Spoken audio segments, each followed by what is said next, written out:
Story kana kati story de mina naga qopai yo fe mana tasine nyata dudda saatin na taqabsisu in halkana ya ananjet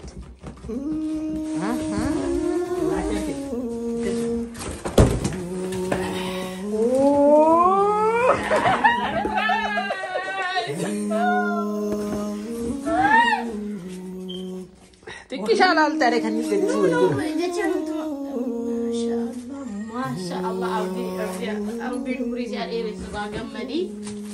Masya Allah.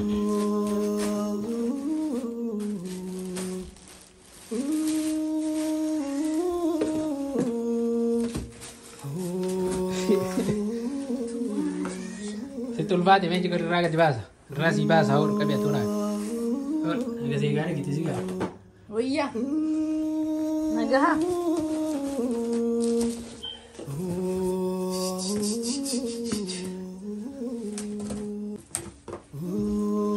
Masya Allah, thank you.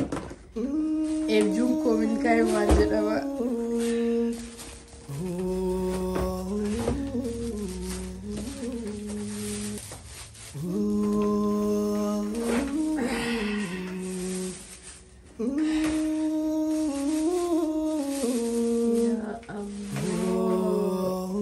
Masya Allah. Wow.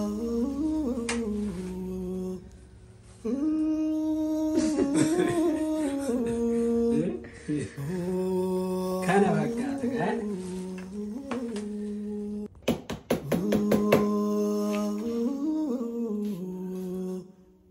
Isimu surprise tanya lah.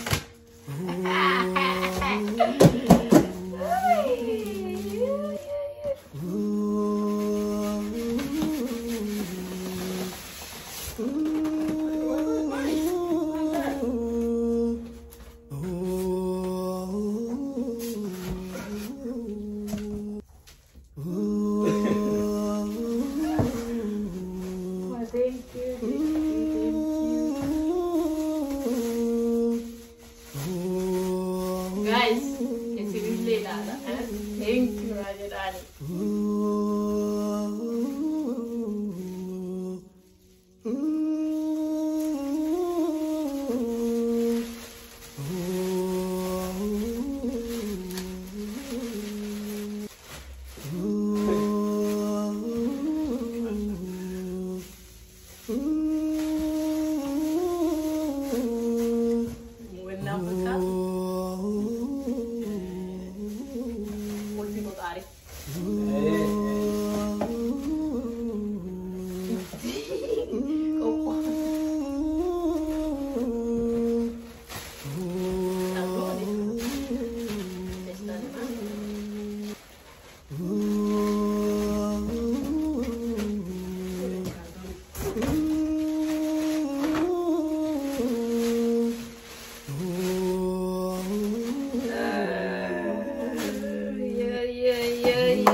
energy gaafata.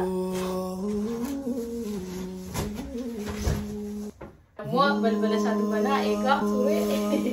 Kanaaf maalinni amma wantoota isaa wanti goona. Yeroo itti aanutti addatti baasnee isaa hunda tolchinee isin present goona isinillee irraa fayyadamtanii waan totaalii ummatumaaf waan tajaajiluudha waan isaa keessaniifne isin ibsina abdii kiyyaa naa galatoomii rabbiin waan yaaddeedhaan waan akka hundaa fi haguutu